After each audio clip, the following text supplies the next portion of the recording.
de este caso, porque creo que no habían escuchado. ¿Cómo se puede grabar?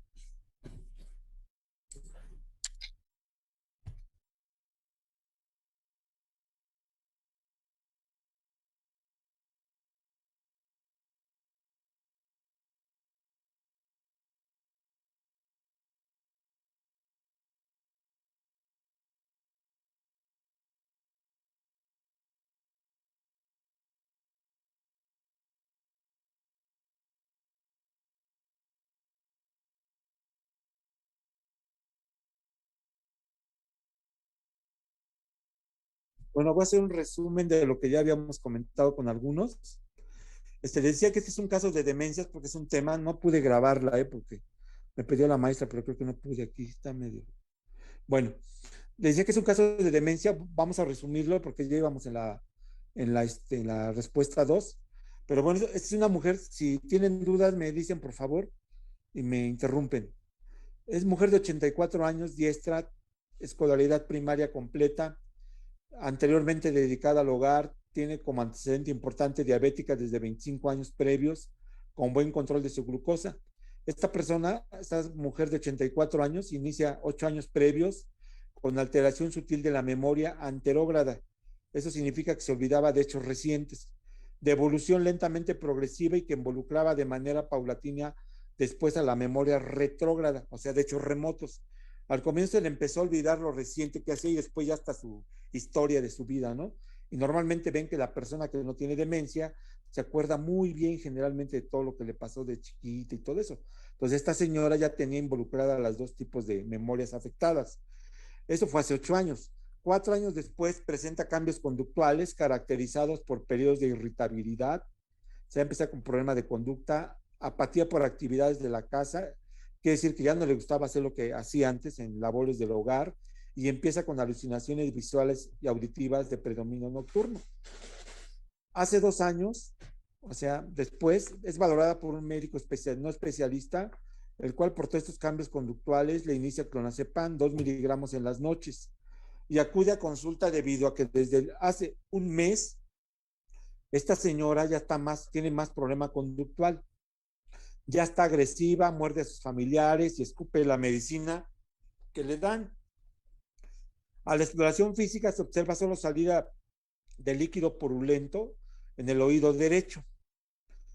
Y en su exploración neurológica muestra un mini mental de 3 de 30. 30 es normal y fíjense cómo está alterada la función cognitiva. Yo les decía a sus compañeros hace rato que en mini mental solo nos valora la función cognitiva, no funciona problemas conductuales. Es muy importante que lo entiendan. No tiene datos de meningismo, no hay rigidez de nuca, no hay espasticidad ni ningún otro dato sugestivo de focalización. Tiene fluidez del lenguaje, pero el contenido del pensamiento está alterado. Entonces, con este tipo de cuadro clínico,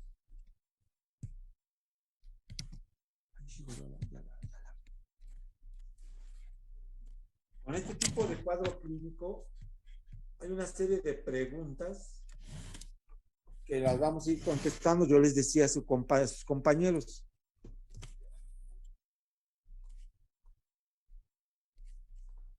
La número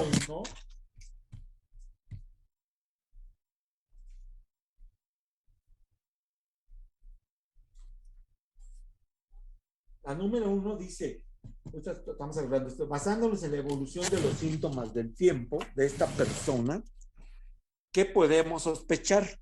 Yo les decía que vamos a ir, no voy a preguntar, vamos a irlo desarrollando. Si tienen una duda, me detienen, pues. Dice, basándonos en la evolución de los síntomas, en el tiempo, ¿usted qué podemos sospechar? Tiene 84 años, resumiendo, tiene 8 años de evolución, que ha ido empeorando. Primero presenta problemas cognitivos de memoria, primero son de memoria reciente y después de memoria remota, y posteriormente, 4 años después, empieza con problemas conductuales. Esto es muy importante que lo grabemos nosotros, lo tengamos muy, muy bien claro. ¿Por qué? Porque la pregunta número uno dice, puede ser una degeneración lobar frontotemporal tiene 84 años de edad y la degeneración lobar frontotemporal generalmente es de humanos más jóvenes, menores de 70 años. Ahí primero ya no nos checa la edad.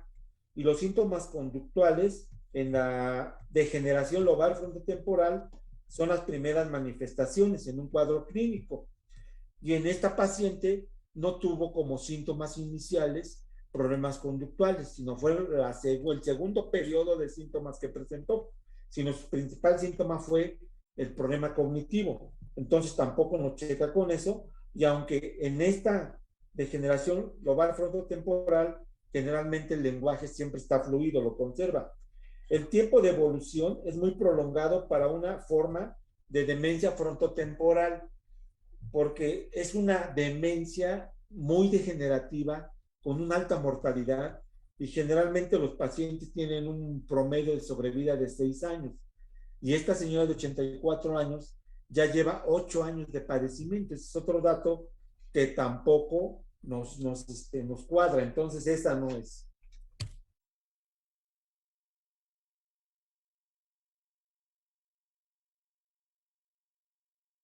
¿Les digo? Oigan, desconéctense y vuélvense a conectar, por favor, para que agarre bien esto porque se va a cortar. Todos desconéctense y conéctense, por favor. Sí, doc. Sí, doctor.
Disculpe, doctor, creo que no se escucha nada. Ya estamos, seguimos.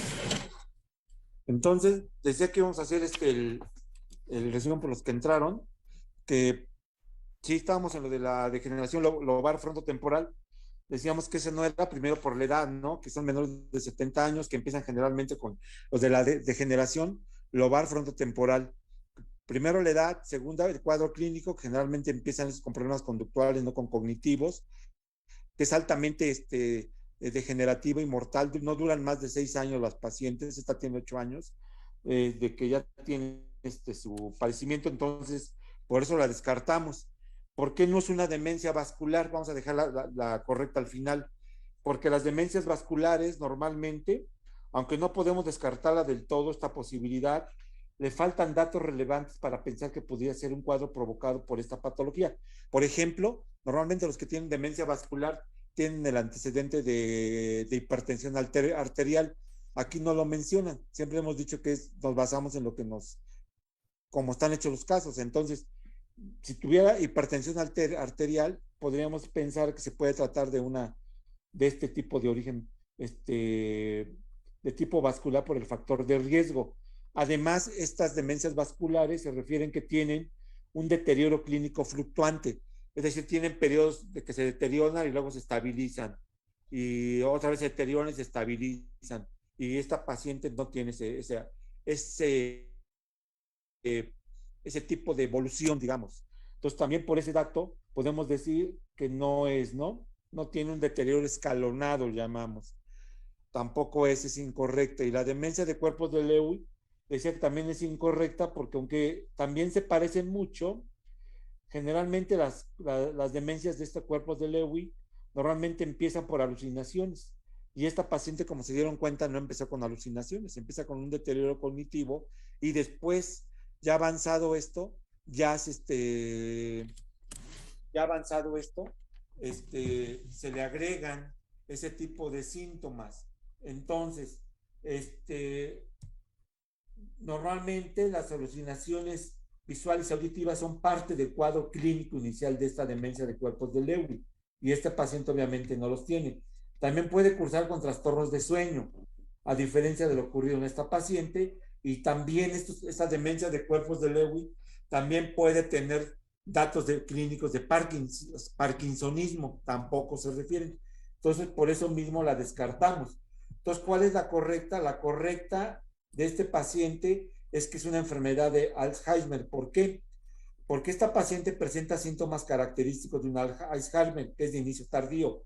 Generalmente el Alzheimer empieza después de los 65 años de edad, tienen generalmente afección inicial de su memoria anterógrada, o sea, memoria reciente, se les empieza a olvidar lo reciente, evolucionan lentamente hasta afectar obviamente la memoria después retrógrada, pero generalmente empieza con estos datos de trastorno cognitivo. Y normalmente ya en una segunda etapa ya se desagregan los problemas de tipo conductual como los tenía esta señora. Entonces, la respuesta de este caso es una enfermedad de Alzheimer.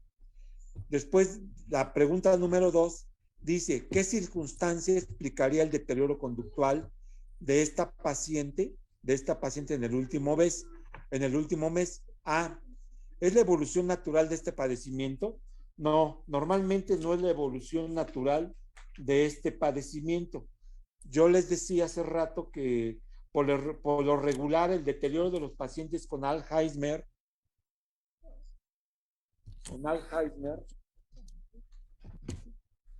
los pacientes con Alzheimer, espérenme, estoy viendo que es lentamente progresivo y a veces cuesta trabajo identificar un tiempo exacto en que puedan tener más deterioro. Entonces, no es lo que esté ocasionando normalmente ese tipo de síntoma. Luego, esa es la letra de la segunda, es la letra A, es incorrecta. Después la letra B, al bajo que si se debe a que tiene que evolucionarse esta paciente porque tiene un mini-mental 3 de 30. Yo les decía que también es incorrecta porque el mini-mental nos valora función cognitiva, no valora función conductual. Entonces no tiene que ver nada ese deterioro cuando es trastorno conductual con el mini-mental bajo, sino más bien el mini-mental nos está hablando del problema cognitivo, que tiene 3 de 30, entonces también es incorrecta. La letra C, que es a la infección en el oído que presenta la paciente, pudo haber explicado este deterioro conductual. Esa respuesta es la correcta. ¿Por qué? Porque sabemos que todo tipo de proceso infeccioso en estos pacientes con deterioro cognitivo, cuando hay una infección se produce un proceso infeccioso inflamatorio y eso hace que normalmente todos estos pacientes tengan un deterioro más rápido, tanto en el aspecto cognitivo como conductual.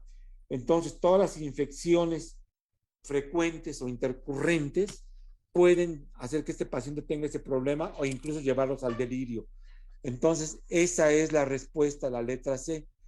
Y la D dice, a no tener efecto clonazepam, esa también es incorrecta. Yo les decía a sus compañeros, generalmente no está justificado utilizar de manera crónica benzodiazepinas en pacientes con demencia. ¿Por qué?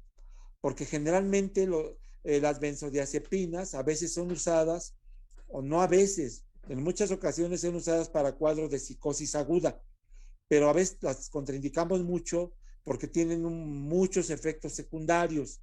Ejemplo, pueden tener, primero van a ser adicción, segundo van a dar más problema cognitivo por los efectos que tiene. Entonces, generalmente no está justificado utilizar de manera crónica benzodiazepinas en estos pacientes, pues, y no, por lo tanto no consideramos que sea la causa de que el paciente tenga deterioro cognitivo súbito y sostenido, no, no es por eso. Entonces es incorrecta. Y la que sigue, la pregunta 3, ¿qué hallazgos esperaría encontrar uno en una resonancia de encéfalo que tengan relación con síntomas de esta enfermedad, de esta enferma, de Alzheimer? Ahí la respuesta correcta de estas 4, A dice anormalidad, ninguna normalidad, pues no hay anormalidades en la neuroimagen de pacientes con demencia. B, lesiones vasculares córtico subcorticales. C, atrofia hipocampal. D, dilatación ventricular. Aquí primero, ahí la respuesta para que les explique esto es atrofia hipocampal.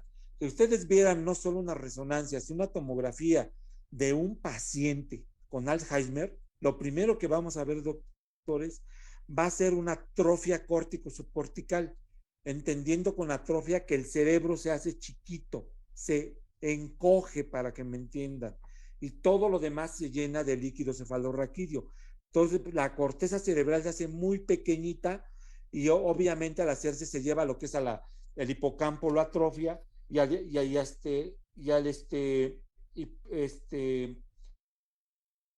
atrofiarse digamos, el hipocampo, esto se asocia claramente a deterioro del estado de la memoria del humano. Por eso estos pacientes debutan, esa es la explicación, ¿eh? Por eso estos pacientes debutan con datos sutiles de trastornos de memoria, primero reciente, anterógrada y después retrógrada. Pero si vemos el estudio de imagen, ya sea de tomografía o de resonancia, vamos a encontrar una atrofia córtico subcortical. Para que entiendan, el cerebro se encoge, se hace muy chiquito. Esa es la respuesta, ¿verdad? Entonces la A, ninguna normalidad, pues no, esa es incorrecta. B, lesiones vasculares córticos subcorticales. Si hubiera, fíjense bien, el antecedente de hipertensión arterial en esta paciente y le tomáramos el estudio de imagen, veríamos lesiones ya sea en tomografía hipodensas, negras, como puntitos negros, que nos hablan de lesión isquémica. Y si es resonancia en T2, se verían hiperintensas, blancas, pues. Pero esto les quiero explicar que todas las demencias y más Alzheimer sí va a tener manifestación por imagen. No se les olvide. Ahí digamos, característica es la atrofia hipocampal. Ya les expliqué por qué. Porque el hipocampo tiene que ver con la memoria. Entonces el cerebro se hace muy chiquito. Y la 3, bueno, esta es la correcta. Las otras 2 dije que están incorrectas. Y D, dilatación ventricular. Esa también es incorrecta. Pero fíjense bien lo que les voy a decir. Fíjense bien lo que les voy a decir. Si yo les dije que el cerebro se hace chiquito en la demencia, ¿verdad? Obviamente se llama atrofia córtico subcortical. Entonces la corteza, el tejido se hace chiquito y les dije hace rato que el líquido cefalorraquídeo aumenta. Entonces, a veces el sistema ventricular donde circula el líquido, que son los ventrículos, se hacen grandes. Y esto a veces, no a veces, a esto se le da el nombre de hidrocefalia es vacuo. No es tensión. Esa hidrocefalia se produce a veces por obstrucción. No, esta se llama es vacuo porque crece el sistema de ventricular, pero porque el cerebro se hizo muy chiquito y aumentó mucho el líquido. Entonces, no es el dato característico, pero puede cursar. Pero aquí lo que da básicamente es la atrofia del hipocampo por atrofia de toda la corteza cerebral. Esa es la correcta. Acá la número 1 es Alzheimer y acá es a la circunstancia que explicaría el deterioro conductual es por la infección. Ahora, ¿qué medidas terapéuticas serían más racionales en un paciente con demencia? ¿Verdad? Uno, vasodilatadores cerebrales y oxigenadores cerebrales. No, esta es incorrecta. ¿Por qué es incorrecta esta número 4? Porque la enfermedad de Alzheimer es aún una enfermedad generalmente de etiología desconocida. Sabemos que tiene un componente genético, pero los mecanismos exactos de que disparan esto no se conocen del todo bien. Entonces, por eso se considera degenerativa. Entonces, no hay ninguna evidencia, fíjense, o sea, ninguna base basada en evidencia que la eficacia de fármacos llamados vasodilatadores como el notropil, que es piracetam, bueno, hay varios, puedan ser útiles, ¿verdad? Su uso debería de quitarse, entonces no sirven los vasodilatadores. O sea, no, esta es incorrecta. Antiplaquetarios, pues tampoco, ¿verdad? Porque no hay evidencia de que los antiplaquetarios tengan algún efecto sobre las demencias de Alzheimer. La MEM también es incorrecta. La D, la memantina, también es incorrecta, aunque podría discutirse su uso. En una etapa ya tan avanzada como esta señora que tiene un mini-mental, que repito, que nos valora la función cognitiva y tiene 3 de 30, estos fármacos en realidad no le van a ayudar mucho ya en una etapa tan avanzada. Son caros. Entonces no nos van a dar ningún beneficio en una etapa de tan avanzada como esta señora, pero sí están indicados la memantina o inhibidores de la colinesterasa en inicios de un Alzheimer, que no es el caso de la señora, ella tiene 8 años de padecimiento. Entonces aquí, ¿cuál sería la respuesta? Correcta, es la B, tratar los procesos intercurrentes, fíjense bien, y evitar las benzodiazepinas por sus efectos secundarios. ¿A qué se refiere esto? Que en la etapa tan avanzada de la demencia de esta paciente, el manejo debe de incluir el control de todos los procesos infecciosos, porque ya vimos que aceleran el problema conductual y el problema cognitivo, entonces hay que tratarlos. Y hay que quitarles benzodiazepinas porque le van a producir dependencia y además le va a dar problema cognitivo también al paciente. O sea, aquí la respuesta correcta es esta, la letra B. ¿De acuerdo? Entonces ya, este es un caso. ¿Alguna pregunta de este caso? Vamos a pasar al otro, porque si el tiempo se nos viene. Es pregunta. Doctores. No, doc. No, doc. No, doc, no, Ok. doctor.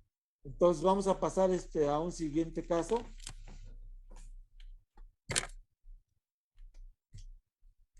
Es el 35.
Bueno, ahora vamos a ver este otro caso.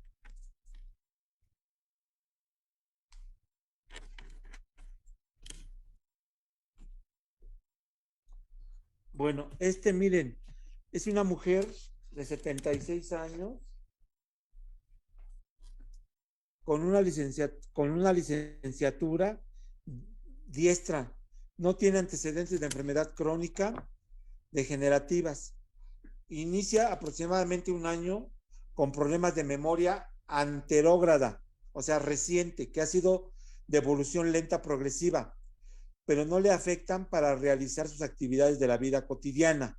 Se olvida cosas, pero puede hacer lo que ella hace. Paralelo al problema de memoria, empieza con ansiedad y la habilidad emocional que altera su dinámica familiar. Por este motivo acude a consulta con un psiquiatra. Al no tener, le dan un antidepresivo y al no tener una respuesta con un antidepresivo, es enviado a neurología. En la consulta inicial se detecta que está hipertensa, tiene 130/90.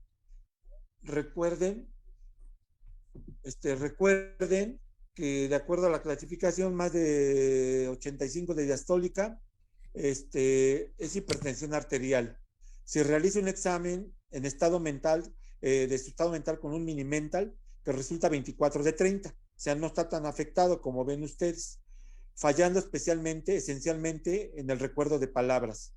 Y la exploración neurológica solo exhibe como fuera de lo normal una hiperreflexia generalizada.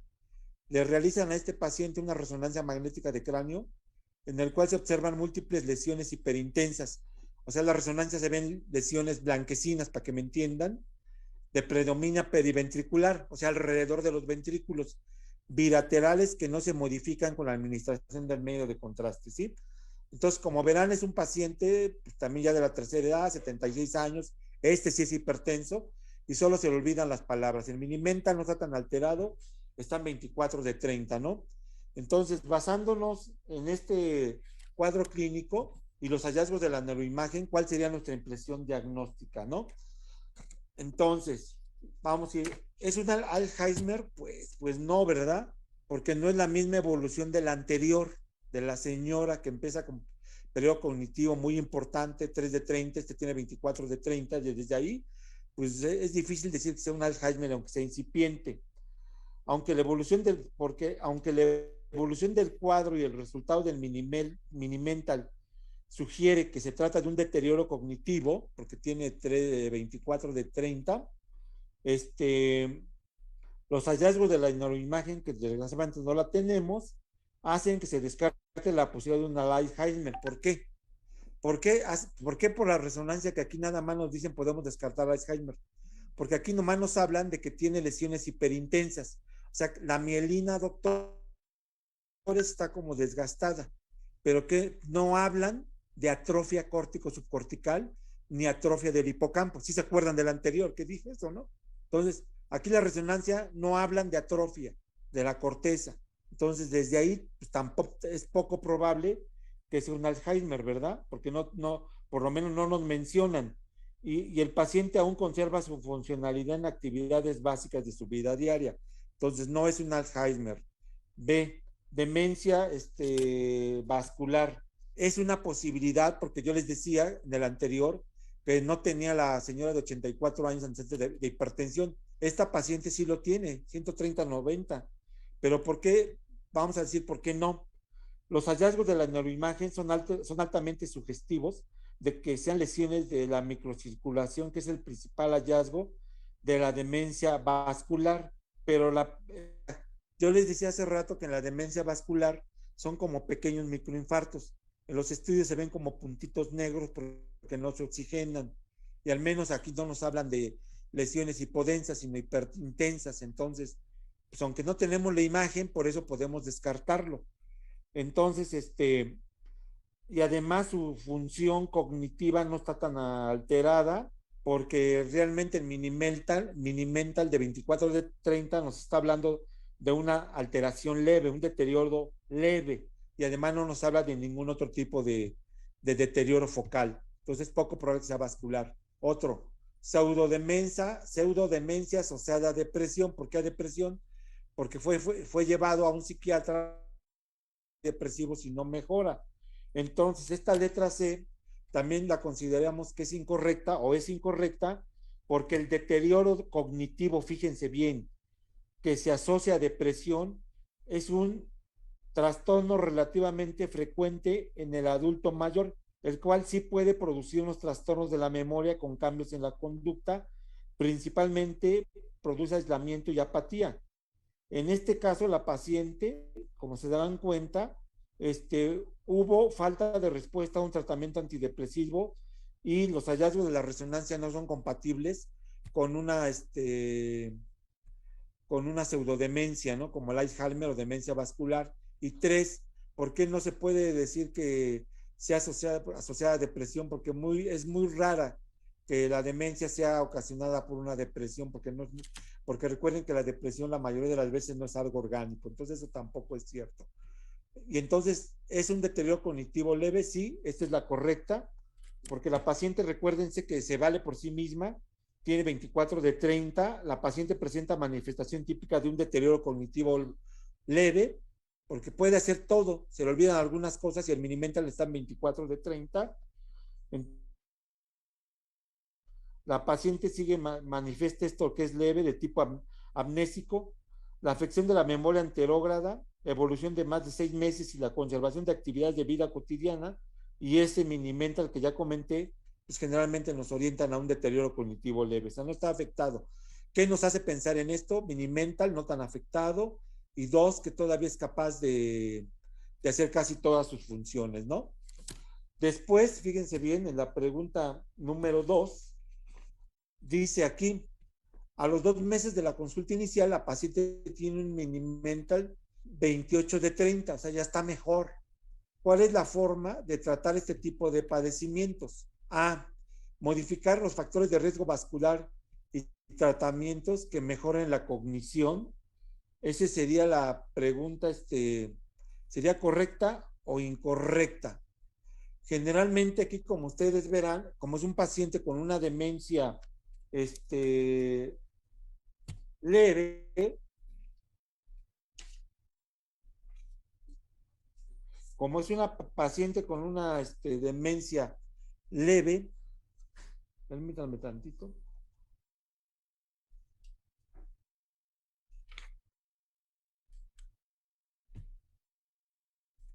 Aquí, modificación de factores de riesgo vascular y tratamiento que mejore la cognición, sí. Esta sería la correcta, la letra A. ¿Por qué? Aunque el paciente no tiene, fíjense bien, el diagnóstico previo de hipertensión, sino que fue un hallazgo que se dio en la consulta, en la valoración inicial, lo más seguro es que esta persona ya tenía desde antes esta hipertensión. Entonces, aunque la paciente no tiene diagnóstico previo de hipertensión, las cifras limítrofes, o sea, las que ya mencionamos, ¿verdad? Y los hallazgos de la neuroimagen hacen que se establezcan medidas que limiten el daño vascular. ¿Qué es eso? Pues que se controle la presión arterial, básicamente, y si requiere manejo, hay que darle manejo. Por eso aquí dice, hay que modificar factores de riesgo vascular. ¿Qué más? Que la paciente haga ejercicio, baje de peso, que sea una dieta adecuada. Yo estoy modificando los factores de riesgo vascular, ¿verdad? Además, debemos iniciar tratamientos que modifiquen los síntomas cognitivos y conductuales. Pueden incluirse de nuevo el uso de antidepresivos si la persona vuelve a deprimirse, pero primero hay que modificarle sus factores de riesgo vascular, ¿verdad? Y básicamente, entonces esta es la correcta. Eh, como mejora, ¿le aumentarían los antidepresivos a dosis altas? Pues no, no. Si no modifico el factor de riesgo, no, pues de nada me va a servir, y al contrario, los antidepresivos recuerden que dan efectos secundarios, sueños, falta de concentración, etcétera. Pues lo pongo peor, es incorrecta, ¿verdad? La letra C, inhibidores de las enzimas acetilcolinesterasa. Como sucede en la opción anterior, el uso solo de medicamentos que modifican la cognición en este tipo de pacientes no modifica de manera efectiva el cuadro clínico, ya que los factores de riesgo vascular no se han modificado. Mientras no modifiquemos los de riesgo vascular en este paciente, todo lo que hagamos en esto va a ser inútil, ¿verdad? También es incorrecta. Y la D, no se hace intervención farmacológica, solo se hace manejo expectante. También es incorrecta porque la no intervención farmacológica, ya sea para estabilizar su, fíjese bien, o para modificar los síntomas cognitivos o conductuales, pueden hacer que este paciente se deteriore más. Entonces, esta también es incorrecta, ¿verdad? Y en la pregunta 3, aquí dice, ¿qué recomendación le haría a usted a esta paciente en este momento de su padecimiento?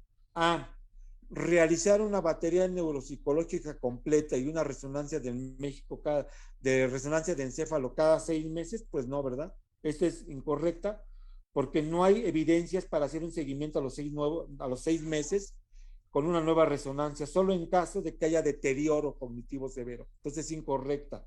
La letra B, no hacer absolutamente nada y decirle que no hay nada más que hacer, pues tampoco, ¿verdad? Porque no haríamos nada de lo de acá arriba.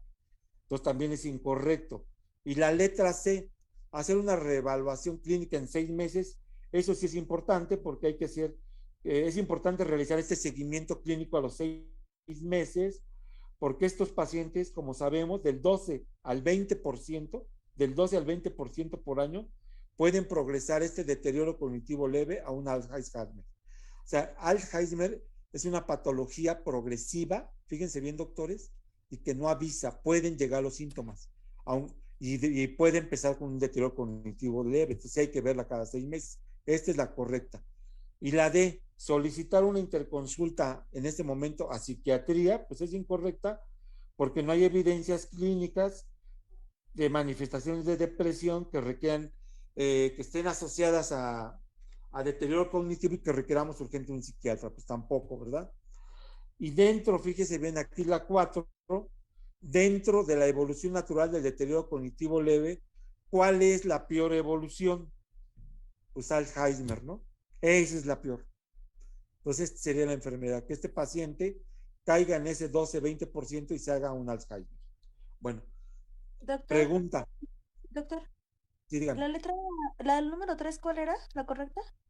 Ah, ya, Esta de gracias. aquí, ah, Sí, ya dice vi qué cuál. Gracias, recomendación le haré a este paciente, hacer una reevaluación clínica cada 6 meses.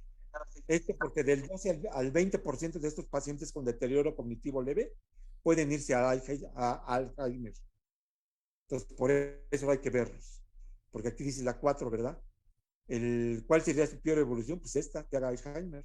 Por eso hay que verlo cada 6 meses, ¿de acuerdo? Ahora, del otro de los temas, porque hemos repasado con ustedes muchos temas, ahí con cuadros clínicos, ¿qué tema quieren que revisemos ahorita? Yo ya les puse demencia, no habíamos visto. ¿Qué tema? Díganme. Epilepsia. Epilepsia. Bueno, pues vamos a presentarnos de epilepsia. A ver, ahorita te digo.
Bueno, dicen que de epilepsia. Bueno, aquí está un caso. Paciente de 11 años de edad, derivado por su pediatra de cabecera a consulta neurológica. El motivo de la derivación es que los padres notan que el paciente tiene episodios, fíjense, tomen nota de esto, porque lo hemos visto mucho, les he enseñado a los que estamos en clase y a los de clínica, hemos visto videos de esto, ¿no? El motivo de la derivación de los padres es que notan que el paciente tiene episodios breves de distracción intensa, con parpadeo en varias ocasiones y sin tener recuerdo del evento.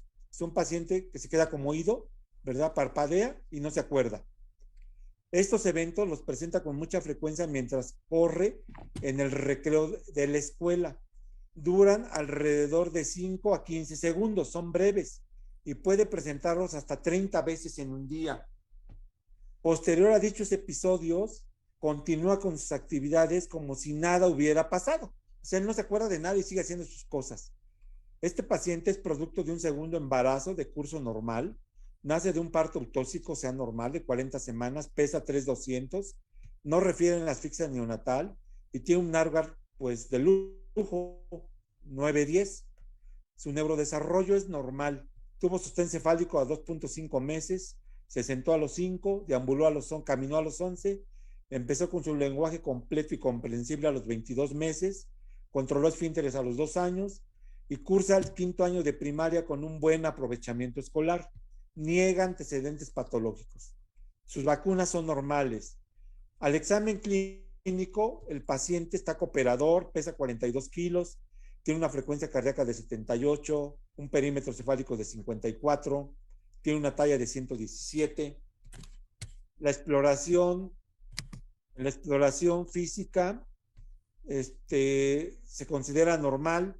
En la neurológica tiene funciones mentales superiores normales, pares craneales normales, el examen del sistema de sensibilidad es normal, los reflejos del estiramiento, o sea, los tendinosos son normales, cerebelo normal, marcha normal, no hay signos de meningios, el estudio de tomografía normal y su electroencefalograma reportó, bueno, olvidemos del electro, ¿no? Se los voy a leer ahorita, pero ahorita les explico. Tiene paroxismos de espiga onda lenta generalizada de 3 Hz. Bueno, olvidemos del electro. Con la clínica, les voy a empezar a explicar y me dicen cualquier duda. Me interrumpen. Niño o adulto que puede ser, que tiene periodos, como aquí dice, los papás le llaman de distracción, pero más bien son de desconexión intensa. Parpadea y no se acuerda de eso, ¿no? ¿Cuál es el diagnóstico? ¿Será un trastorno por déficit de atención y hiperactividad basado en eso? Esta es incorrecta. ¿Por qué? Recuerden que déficit de atención y hiperactividad tiene 3 datos clínicos. 1, inatento. Sí puede pasar con esto, pero el paciente clínicamente, el inatento, fíjense, a menos de que tenga tics, no parpadea, ¿no? Los 3 datos clínicos de inatención es inatención, número 2, hiperactividad y número 3, impulsividad. Y no me hablan. No, impulsividad, o sea, no controlan, no miden el peligro. Entonces, esto no es. Oigan, se van a volver a tener que conectar, doctores, porque en unos 50 nos va a cortar. Bueno, seguimos. Crisis discognitivas con automatismo. Recuerden que que en la nueva clasificación, me va a cortar en 1.38 y nos conectamos, pero sigo. La discognitiva, los que antes conocíamos como crisis parcial compleja, con automatismo. ¿Por qué no es? Porque generalmente son de mayor duración y estas duran solo de 10, de 5 segundos, ¿verdad? Entonces es poco probable que sea una epilepsia o una crisis parcial o focal discognitivo con automatismo. Clínicamente no corresponde. 3, bueno, y si supiéramos, ustedes ya estuvieran familiarizados con el electro, pues yo con el electro hago el diagnóstico. Generalmente las crisis discognitivas o parciales no tienen un electro generalizado, porque es parcial. Es incorrecta también. Crisis generalizada tipo ausencia, sí es esa, doctores. Espérenme, nos vamos a volver a conectar.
Seguimos. Entonces, este paciente, si este varón, su diagnóstico son crisis de tipo generalizadas ausencias. ¿Por qué? Acuérdense que hemos dicho en las clases, o en clínica, en la teoría, que son generalmente las ausencias son periodos de desconexión, como aquí dice, muy breves y salir el paciente no se acuerda de nada, puede tener parpadeo. Vamos a pasar un video de los que tengo aquí. Les voy a pasar el video de ausencias.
¿Están viendo la pantalla, doctores?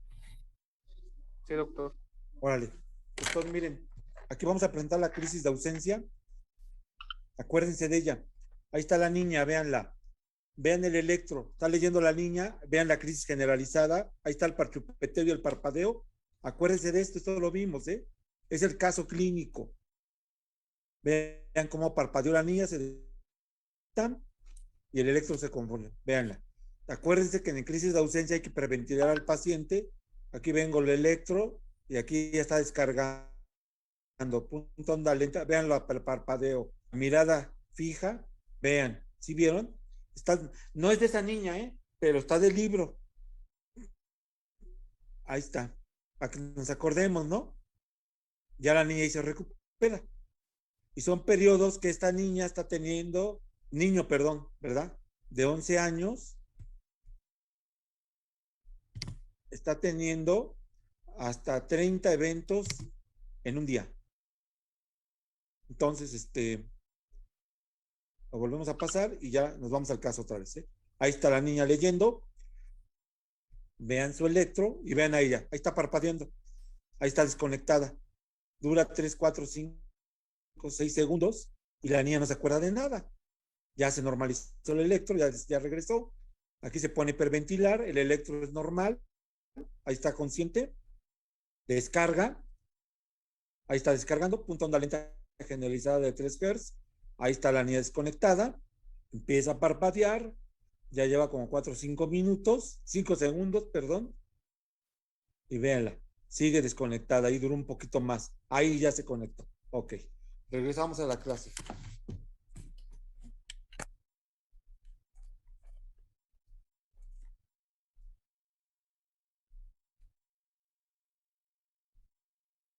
Entonces, ahí la respuesta son crisis de ausencia generalizadas. Esa es la respuesta. No eran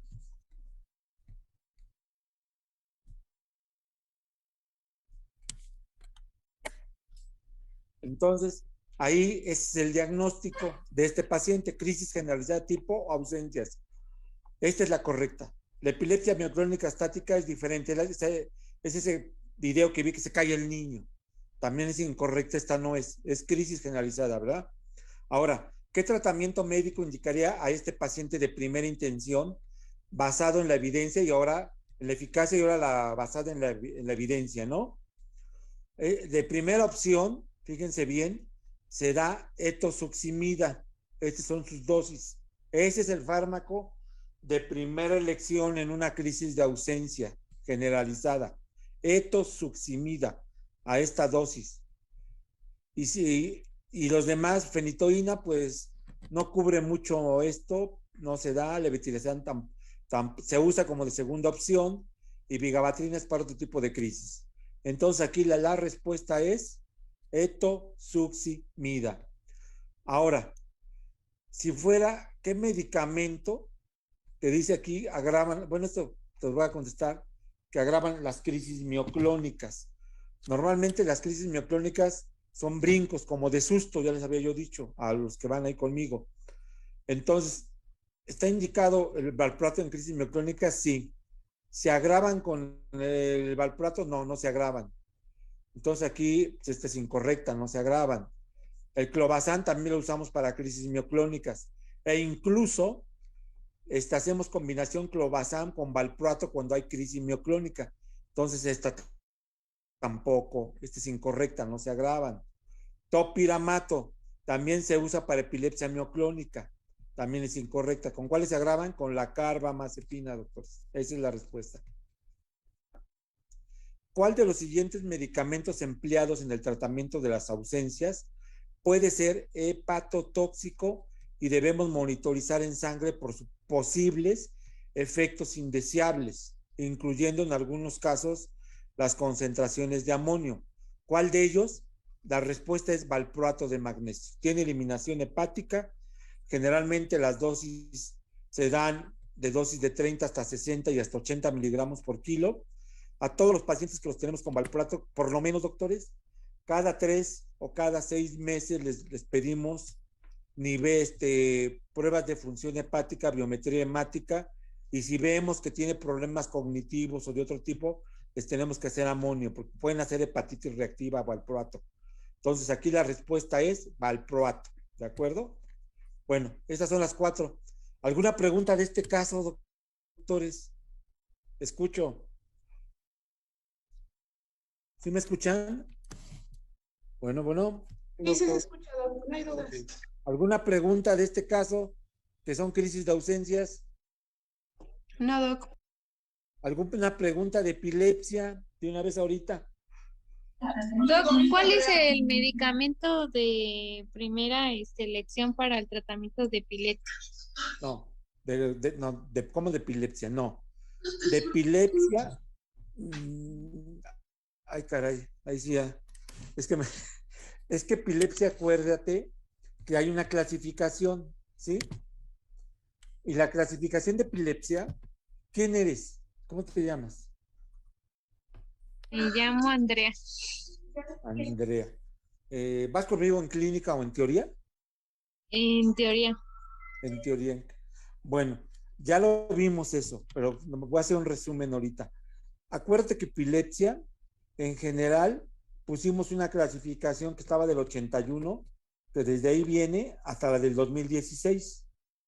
Decíamos que si tú te acuerdas en las transparencias de la clase, en la del 81, para que tú entiendas, había crisis parciales y crisis generalizadas. ¿Sí te acuerdas de esa? O aquí te la pongo, mira, rápido.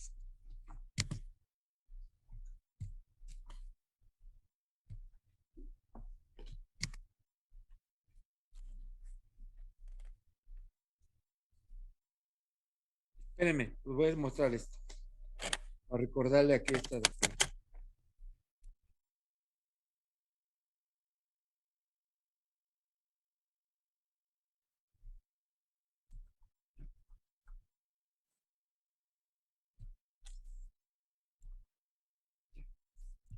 ¿Ya están viendo las transparencias? Sí, doc. Es pregunta. ¿Ya la están viendo? Sí, ya se ve. Ok. Ahí está la doctora Andrea. Sí. ¿Sí estás, doctora? Sí, doctor, aquí Ok, estoy. mira. Esta fue la clase que presentamos allá en clase. Decíamos que esto va a ser rápido. Del 5 al 10 hay crisis convulsivas. Y la epilepsia se define como una repetición crónica de las crisis epilépticas, que deben ser 2 o más, sin importar el tiempo. O bien que sea una crisis única, prolongada. Más de 30 minutos también se considera ya epilepsia, ¿sí? Y que del punto 3 al punto 5 tienen daño estructural. Y las causas varían de acuerdo a la edad. Nos vamos a saltar eso porque esa fue la fisiopatología. Acuérdense que les presenté un video de fisiopatología, ¿no? Entonces, aquí está la clasificación, doctora, para que la pregunta que me hiciste. Esta es de la del 81, que se clasificaban en focales que decíamos que afectaba alguna parte de este homúnculo de Penfield, ya sea su boca, sus ojos, su mano, su pierna. Y estas focales o parciales que se llaman ahora, antes se llamaban simples porque no perdían el estado de alerta, doctor. O sea, el humano era capaz de narrar su evento, ¿de acuerdo? Se acordaba de que le temblaba la pierna, que se le dormía la cara, etcétera. Si era motora, se movía una parte del área motora, mano, pierna, boca, lo que sea. Si era sensitiva, lo que yo te decía, se me adormeció el brazo, pues lo estoy narrando, no pierdo el estado de alerta. Si es autonómica, intervenía el sistema nervioso autónomico, me ponía pálido, me daba mareo, me daba vómito, por estoy narrándolo. Y si fuera psíquica, pues veía yo cosas, oía voces, y el diagnóstico diferencial era con esquizofrenia. Estoy hablando de la del 81, doctora. La simple, yo, humano, narro mi evento. Y en esa del 81 había también complejas. Las complejas también son parciales o focales, doctora, pero aquí no me doy cuenta de lo que me pasa. Pierdo el estado de alerta. ¿Qué quiere decir? Que yo puedo hacer algo y después me preguntan, pues, dio la clase. Y yo digo, ¿a qué horas di la clase? Pues estuvimos ahí hasta como a las 10:30 de la noche. Y dije, no me acuerdo. Pero estuve hablando 2 horas. Ah, caray. Entonces yo tuve una crisis focal o parcial compleja en la del 81. En la de ahorita del 2016, esta compleja, doctora, ahorita les di el ejemplo en el caso clínico que nos ponen. Letra B decía epilepsia parcial discognitiva con automatismo. ¿Sí se acuerdan de eso ahorita, no? Era esta en el 16, en el que el paciente pierde el estado de alerta, puede tener automatismo y no se acuerda de nada, ¿no? Entonces, ahora, aquí en las generalizadas pueden ser con movimiento y sin movimiento. Sin movimiento es la crisis de ausencia típica, es la que vimos del caso clínico y les vimos el video. Y las que se mueven, pues es la tónico-clónica, la mioclónica que dijimos que son los brincos. La tónica me pongo como tabla y la clónica flexiono. Ahora, tú dices el manejo. Bueno, ya no lo vamos a ver. El manejo. El manejo va a tener que ver, doctora, aquí decíamos que la mayoría de las crisis teníamos que manejarlas con un solo fármaco, con monoterapia hasta el 70%. Y con politerapia, que significa que juntamos o asociamos 2 o más fármacos, solo el 15%. Y el 5% era refractaria al tratamiento, había que llevarlo a cirugía, ¿no? Entonces, vámonos acá. En estas crisis, doctora, tú dices, ¿cuál es el tratamiento de la epilepsia? Depende el tipo de crisis que tengas, el tipo de epilepsia. Si yo tengo una crisis parcial o focal, simple, fíjate bien, simple, aquí están, focal simple, que yo narro, tengo que buscar un fármaco que le pegue a eso, que me lo cubra. Ejemplo, si yo tengo una crisis parcial simple motora que se me movió el brazo y digo, ¿cuál voy a usar? Los medicamentos de primera línea eran fenitoína antes, carbamazepina, fíjate bien lo que estoy diciendo, fenobarbital y valproato y ácido valproico. Yo para una crisis focal sí puedo usar como de primera elección carbamazepina, doctor, siempre y cuando obviamente el paciente no sea alérgico. Y si dices, pero si estoy en un hospital y no se le quita la crisis parcial porque no hay carbamazepina y B, entonces yo pondría fenitoína. Fíjate lo que te estoy diciendo, porque estoy en una crisis focal o parcial, que significa que está saliendo de una zona muy específica del cerebro. Y esto aplica para tanto simples como complejas, porque son focales o parciales, doctora. Ahora, si es una crisis generalizada, ejemplo, la no convulsiva como la que acabamos de ver en crisis de ausencia, que es una epilepsia generalizada, ya les explicamos por qué el caso, ahí no la trato yo con carbamazepina. ¿Por qué? Porque lo va a empeorar, o va a empeorar también a la crisis mioclónica. Entonces, esa crisis generalizada, no convulsiva como la crisis de ausencia, ¿con qué la manejamos? ¿Con qué les dije? Que la primera opción era el Sarontin, ¿no? La etofoximida. Sarontin marca comercial. Y número 2, valproato de magnesio, porque si a crisis de ausencia le doy carba, lo voy a empeorar, doctor, para que me entiendas más o menos. Entonces, concluyendo, para que te quedes con la idea, si es una crisis generalizada, sin problema puedes poner ácido valproico o valproato de magnesio o valproato de sodio, sin problema. O puedes poner también levetiracetam, generalmente. ¿Eso te queda claro, doctor Andrea? En generalizadas. ¿Sí te queda claro eso? Sí, Ácido doctor. valproico o levetiracetam.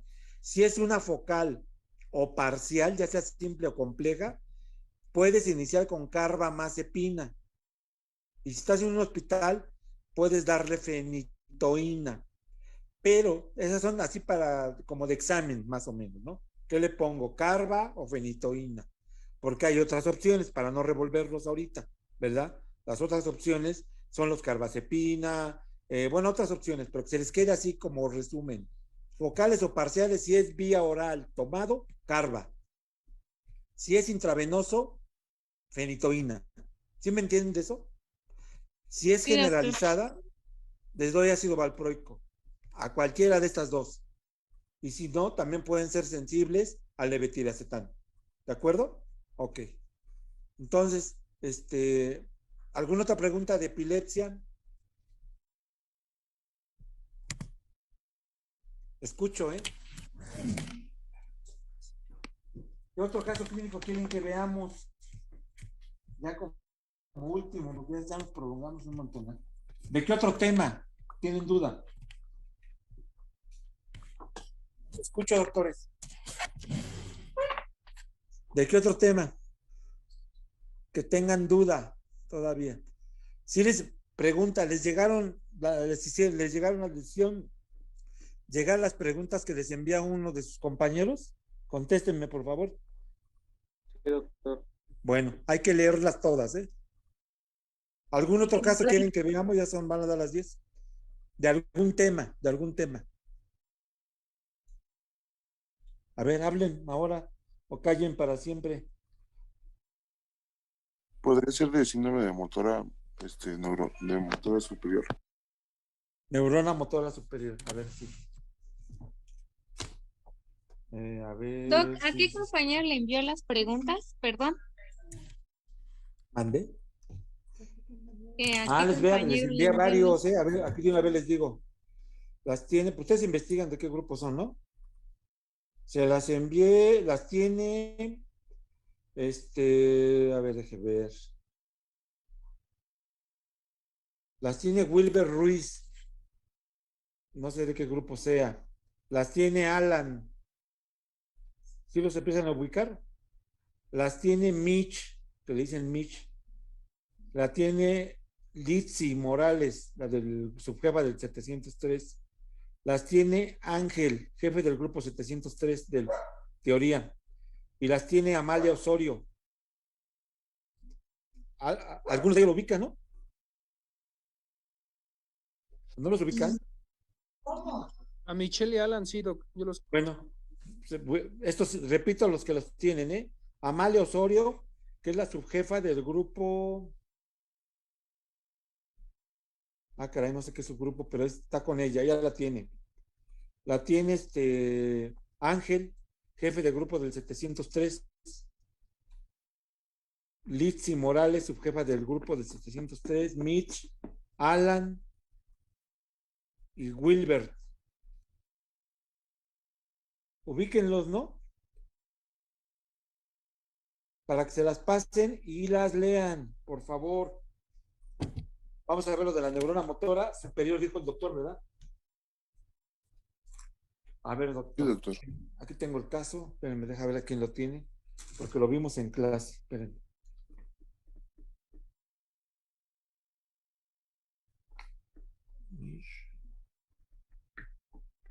A ver, lo busco.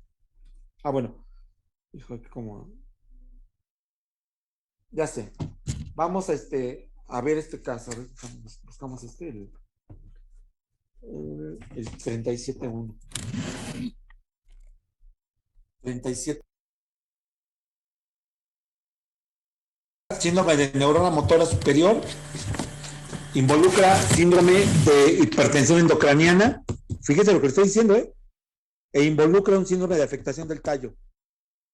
Entonces, miren. Esta niña es de 17 años de edad, originaria de Río Verde, San Luis Potosí, México. Es una zona semidesértica, que una semana previa que lo llevaron, inicia con dolor de cabeza, con cefalea, sin predominio de horario, por lo que le recetan analgésicos, pero no cede. Y hace 48 horas, previas a su ingreso, presenta diplopia, o sea, ve doble, y fiebre no cuantificada. Está desorientada, pero no se especifica, así como tiene calofríos. No hay vómitos y ni crisis convulsivas. A la exploración física está febril y confusa. O sea que no sabe, está alterado en lugar y tiempo, no sabe qué día es ni en dónde está. ¿Sí? Nomina, repite y hace cálculos simples, pero no coopera para la escritura. Fíjense qué interesante caso. ¿Sí? Tiene papiledema bilateral. Ya vieron eso en oftalmo, papiledema, o sea, no se ve bien la relación, no se ve bien la fobia, no se ve bien la relación arteria-vena. Está borroso, pues, tiene papiledema. Tiene pupilas de 4 milímetros, lentas, reactivas. Tiene presencia de paresia del sexto par craneal de forma bilateral. La fuerza está de 4 de 5 en las 4 extremidades, con hiperreflexia, tiene los rotos aumentados generalizados, tiene una respuesta plantar flexora bilateral, tiene rigidez de nuca con presencia del signo del Brudzinski cefálico. ¿Ok? Ya vieron aquí primero esto. Este caso es muy interesante porque nomás desde del punto de vista del interrogatorio podemos ya inferir varios síndromes, doctores, ¿no? De entrada, vamos a empezar con el que nos dijo el doctor. Este paciente, como verán aquí, tiene estos datos clínicos que tiene hiperreflexia, 1. Tiene respuesta flexora bilateral, tiene rigidez de nuca y tiene un signo de Brudzinski cefálico. ¿Qué vemos aquí? Primero, que tiene un síndrome meningio. Acuérdense los datos clínicos del síndrome meningio. Pasamos incluso en clases la transparencia en que decía que el síndrome meningio podría dividirse en 2 grandes grupos. Uno que es inflamatorio y uno que es no inflamatorio. El inflamatorio abarca todas las infecciones virales, infecciones bacterianas, por tuberculosis, por virus, etc. Y la no inflamatoria, acuérdense que estaban las neoplasias y básicamente los problemas autoinmunes. Entonces, en este caso, como es una paciente que tiene fiebre no cuantificada, tiene datos de un síndrome meningio porque hay fiebre, hay cefalea, acuérdense que eran los 3 datos cardinales, y rigidez y tiene rigidez de nuca, aparte del Brudzinski. Entonces, Desde aquí, el primer diagnóstico tendría un síndrome meningio, ¿verdad? Número 1. 2. Tiene cefalea, doctores. Está confusa. Ya la función mental superior está alterada. ¿Ok? O sea, no sabe en dónde está, qué día es ni en dónde está. ¿De acuerdo? Y no coopera, dice, hace cálculos simples, pero no coopera para la escritura. ¿Quién sabe cómo está? Y aparte de todo esto que estamos viendo aquí, al no cooperar el paciente, ¿verdad? Me imagino que estaba irritable o algo así. Con estos datos, cefalea, desorientación, confusa, ¿verdad? Que nos está hablando que tiene un síndrome encefálico. Es el número 2. El número 3 es una paciente que tiene papiledema más cefalea, ¿verdad? Con pupilas de 4 milímetros, que están un poco dilatadas, reactivas. ¿Qué nos da a entender con esto? Que aparte tiene un cuadro de cráneo hipertensivo. Es el tercer diagnóstico. Sindromático. Y un cuarto, pues que tiene una monoparesia caracterizada por la parálisis del sexto par craneal, por eso tiene diplopia, ¿verdad? Entonces, basándonos en la anamnesis y el examen neurológico, ¿qué sospecha usted que tiene? ¿Meningitis aguda aislada? Pues no, ¿verdad? Tiene meningitis, pero no está aislada. Tiene un síndrome encefálico. Encefalitis aislada, pues tampoco, dijimos que no, tiene una combinación. Entonces, ¿qué tiene? Una meningoencefalitis, porque tiene un síndrome meningio más un síndrome encefálico. Tendrá una romboencefalitis, entendiendo como romboencefalitis que tenga encefalitis, sí tiene, pero rombo, pues solamente tiene un par afectado, ¿verdad? Tiene una polineuropatía, entonces no cumple los criterios. Contestando la pregunta del doctor, ¿este paciente tiene un síndrome de neurona motora superior? Sí, sí lo tiene, doctor. ¿Por qué? Acuérdate cuáles son los datos clínicos de neurona motora superior. Número 1, hiperreflexia. Si la tiene, ¿no? Número 2, hipertonía. Si está hiperrefléctica, muy probablemente está hipertónica. Número 3, puede haber leve disminución de la fuerza muscular y la tiene leve, 4 de 5, ¿verdad? Y 4, puede haber rigidez de nuca o signo de Babinski. Aquí no lo pone, pero tiene un Brusinski. Esta niña tiene un síndrome de neurona motora superior. Hay que acordarnos, aquí está una tomografía, que la neurona motora superior nace en la región 4S de las áreas de Brodmann, que corre a través de lo que es la cápsula interna, aquí por donde va mi mano, esta mano, esa es la cápsula interna.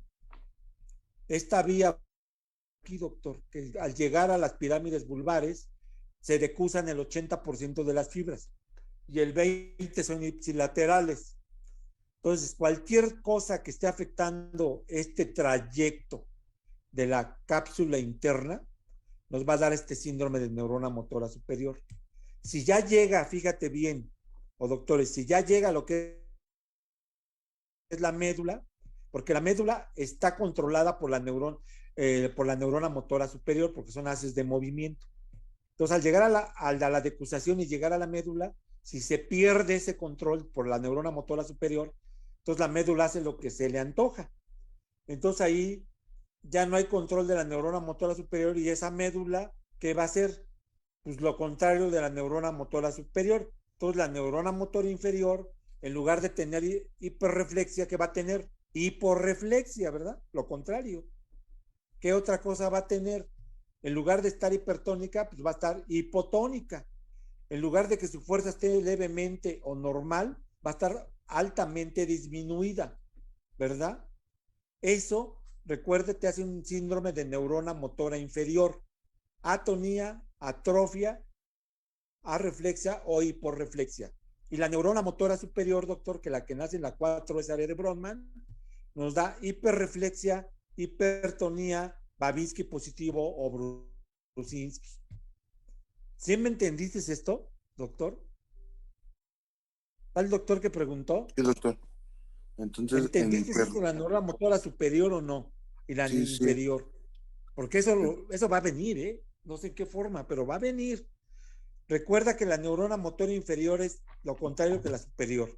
Si en la superior estoy hiperrefléctico, entonces en la inferior, ¿cómo estoy? Sí, por refléctico, ¿no? En la inferior, en la superior, elevados. En la inferior, disminuidos los reflejos. El tono. En la superior, aumentado el tono, hipertónico. En la inferior, pues disminuidos, ¿verdad? ¿Qué otra cosa? La fuerza. En el inferior, francamente disminuida. Y en la superior, pocamente disminuida o normal. Es lo contrario, doctor. ¿De acuerdo? Entonces, este paciente tiene una meningoencefalitis. Esa es la respuesta correcta por los síndromes que acabamos de decir. Ahora,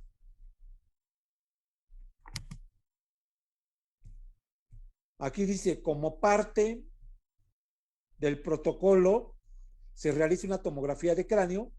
¿Qué estudio solicitaría usted ahora?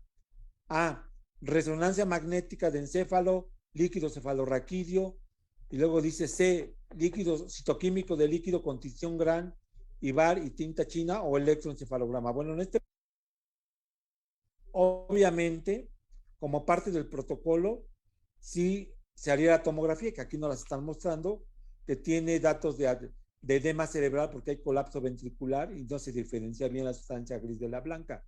Entonces, ¿qué haría? Pues yo le pediría un líquido cefalorraquídeo si estoy sospechando que es una meningoencefalitis, pues sí es una posibilidad de que yo se la pida. Bueno, resonancia no, porque ya tengo la tomografía, solo digo yo que tenga duda. Citoquímico, pues sí lo necesito. Citoquímico de LCR con tinción GRAM, VAR y tinta china, esta es la correcta. ¿Por qué, doctores? Porque el GRAM me va a orientar a que si como tengo una meningoencefalitis, si es bacteria, si es un GRAM positivo o GRAM negativo, o es un bacilo. Para eso nos sirve el GRAM. Si es VAR, como viene de una zona árida de San Luis Potosí, pues hay que descartar que no vaya a tener una tuberculosis, ¿no? Y si es tinta china por la zona, también se da la que pues yo le pediría esto, ¿no? Entonces, la parte, bueno, aquí ya esto ya es algo que sí se los voy a comentar, que puede venir, no sé. La paciente se somete a punción lumbar y el resultado es 300 milímetros de presión, 4 células con linfocitos al 100%, glucosa de 29, glucosa sanguínea de 89, acuérdense que es un tercio la glucosa del líquido de la central, proteínas de 45, reportan gran negativo, o sea, ya sé que ya no es una bacteria, tiene coaglutinación bacteriana negativa, también dicen no tienes cocos ni tienes bacilos, pero tienen una tinta china positiva, entonces ¿en qué me hace pensar? En un criptococo, doctores. Y bueno, ahí el tratamiento básicamente es anfotericina más fluoxetosina. Por estos casos se los presenté para que más o menos entendiera lo que es la neurona motora superior e inferior. No sé, ¿alguna duda de esto, doctores? ¿No? Escucho. No, doctor. Ok, ¿alguna otra duda? Porque ¿alguna otra duda que tengan? Consigan las preguntas, por favor, con los compañeros que les dije. ¿Sale? Se las mandé por WhatsApp a todos. ¿O hay algún jefe de grupo ahorita que se les puede enviar para que la reparta entre todos o cómo lo hacemos? Díganme ahorita. Escucho. Yo, ¿Y tú se las mandas a todos los que están ahí? pues, los de mi grupo sí. ¿Sí? A ver, A deja todos ver los que cómo están en se clase, llama. sí, a todos. Doc, Ah, ¿usted no las puede pasar a mí? Yo se las paso a mi grupo. sí, pero nomás, o mándenme a quién se los mando Le escribimos se los nuestros mando números por por WhatsApp. el chat. Pues sí, por WhatsApp, mándenme ustedes y de qué grupo son. Mi número es el 722 Espere. Ajá. 350 Ujú. 309 3. Jacinto Arellano. Entonces, mándenme ahí por WhatsApp y les mando las preguntas, ¿no? ¿Sale? Sí, por Y favor. las leen, todos tienen que leerlas a fuerza. Ya se va a cortar esto en un minuto. Y si tienen alguna duda, pues ahí me WhatsAppea. ¿Sale? Nos tardamos, Gracias, hubiéramos doctor. revisado más, pero no, creo que el Zoom de la escuela no funcionó, doctor. Pero bueno, en fin. Entonces, ahorita se los mando, espero su WhatsApp, por favor, y ahí les llegan las preguntas. Las leen, por Gracias, favor, Doc. todas, todas. Sale pues. Entonces ahí estamos, que les vaya bien el examen. Nos vemos el martes en la clase clínica, los que les toque conmigo. ¿Sale? Ándale pues. Que pasen buenas noches. Adiós. Gracias, doctor, igualmente. Gracias, Doc. Gracias, Doc. Ya.